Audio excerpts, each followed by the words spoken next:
Alors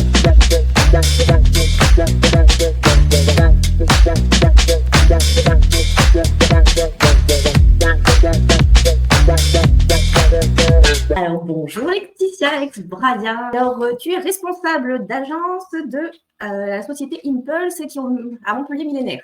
J'ai souhaité t'interroger parce que je pense que de par tes activités et l'ancienneté que tu as déjà dans ce métier, tu as une très bonne connaissance du tissu économique lié au bâtiment et particulièrement à la transition énergétique. Alors, est-ce que tu peux présenter un peu plus ton activité? En effet, moi je suis responsable d'agence et directrice de projet pour la société Impulse. Donc nous sommes un bureau d'études, une société de conseil et d'ingénierie sur la performance énergétique et la transition environnementale à l'échelle des projets de bâtiments et d'aménagement, qu'on soit en neuf ou en rénovation.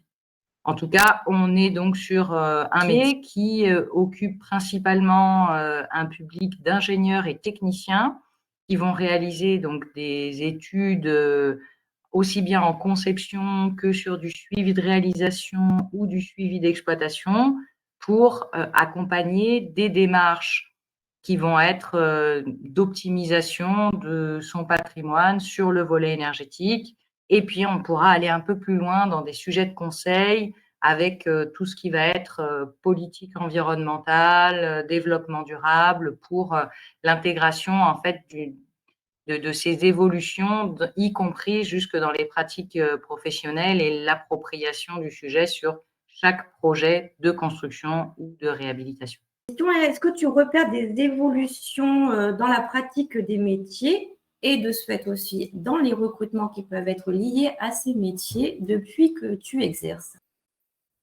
Alors, j'ai vu ce métier beaucoup évoluer depuis que je l'exerce, c'est-à-dire depuis 2006 surtout, par rapport à la demande qui en est faite, où on va se poser des questions de confort d'usage qu'on ne se posait pas forcément au début déjà, liées au réchauffement climatique et à l'utilisation de la climatisation, notamment sous nos latitudes, et puis finalement aux faibles besoins de chauffage aujourd'hui. Donc, tu vois, il y a ce contexte qui a fait évoluer le métier.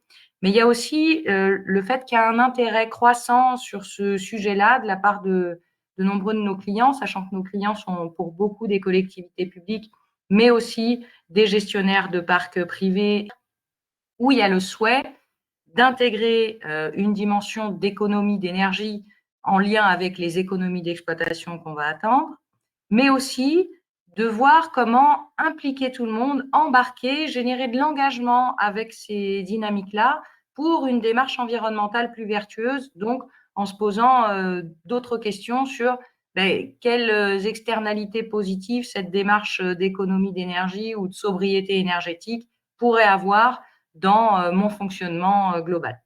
Et à l'heure actuelle, est-ce que vos besoins, alors que ce soit à vous directement dans votre agence ou alors autour de vous, si tu as connaissance des besoins aussi d'autres sociétés liées à votre activité, est-ce que les besoins personnels sont comblés? Alors, on est sur un sujet qui est assez tendu, hein, donc nous, on recrute principalement donc, des ingénieurs et des techniciens, mais on voit aussi sur les sujets du conseil quand même le souhait d'intégrer une dimension d'approche un peu plus managériale et sociale. Donc, on va avoir tendance à ouvrir à différents types de profils, tu vois, des profils un petit peu différents qui vont apporter une vision globale et qui vont permettre d'articuler les études techniques. Donc, déjà, il y a cette diversité qui apparaît et puis il y a une demande croissante sur tout ce qui est performance énergétique avec, par exemple, le décret tertiaire qui impose à tous les bâtiments tertiaires de réduire leur consommation d'énergie d'ici à 2030 avec des paliers 2030, 2040, 2050. Là, on a vraiment un boom sur le sujet avec des besoins importants sur tout ce qui va être audit énergétique, prise en compte des conditions d'usage des bâtiments et en même temps dans des conditions de confort qui évoluent. Donc, il y a une forte demande qui impacte les demandes en recrutement. Nous, je sais que par exemple chez Impulse, alors on est 130 au niveau national et on a 22 postes ouverts. qui ne sont pas encore comblés. Et pourtant, on a 23 postes qui ont été comblés cette année. Il faut se dire aussi que forcément, dans toutes les sociétés, on a un peu de turnover, mais on sent qu'il y a voilà, cette demande, il y a des missions qui sont un peu partout de grande ampleur et on recherche du monde. Et je sais que plusieurs de mes confrères, que ce soit des bureaux d'études techniques très traditionnels sur tout ce qui est fluide, chauffage, ventilation, climatisation, ou mes confrères sur les sujets de qualité environnementale, de performance énergétique, sont aussi en recherche régulière. Et c'est valable après, bien sûr, en cascade sur nos partenaires architectes et sur les entreprises de travaux qui doivent intervenir derrière nos études. Quelle est la place du savoir-être par rapport au savoir-faire dans les recrutements à l'heure actuelle, dans votre corps de métier? C'est quelque chose auquel on est assez sensible, j'avoue. On est assez attaché au sein d'Impulse déjà aux valeurs qu'on transmet. Donc, on a envie d'avoir un certain équilibre pour nos collaborateurs entre le savoir-faire et le savoir-être. Et en fait, on a à cœur d'accompagner le développement de compétences sur ces deux volets. Donc, le savoir-faire, il est essentiel parce qu'on est une société, pour beaucoup, où on fait de l'ingénierie. Donc, on a besoin de certaines compétences métiers, on a besoin de certaines compétences techniques, mais on sait que ça s'acquiert. On sait que ce sont des connaissances qui s'acquièrent assez dans le temps, avec l'accompagnement adéquat. On maîtrise relativement bien ce sujet.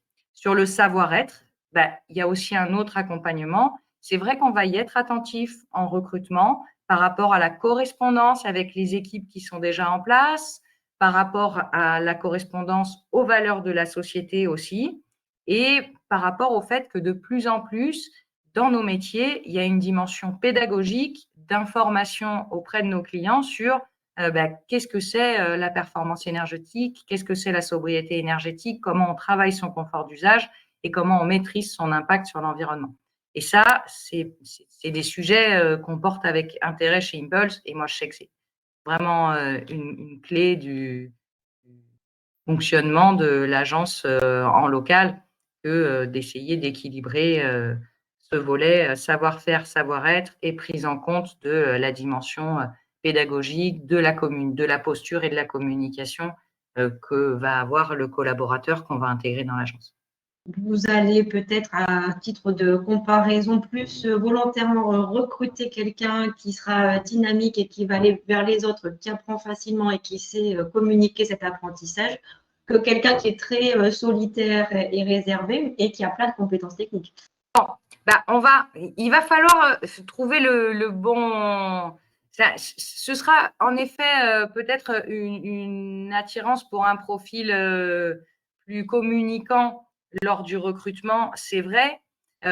Pour autant, moi, je m'applique à essayer aussi de dialoguer avec la personne et de dire peut-être que cette personne, aujourd'hui, elle est à l'aise dans ses compétences techniques, dans son savoir-faire et elle a besoin d'être accompagnée aussi sur son savoir-être pour pouvoir se développer là-dessus. Et c'est un peu le souhait de l'accompagnement qu'on va porter.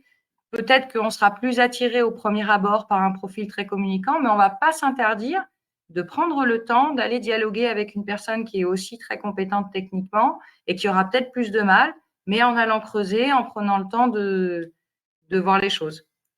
C'est sûr que si j'ai un conseil à donner à des jeunes en quête de recrutement, c'est que votre posture et votre communication, elle est essentielle sur un jour d'entretien.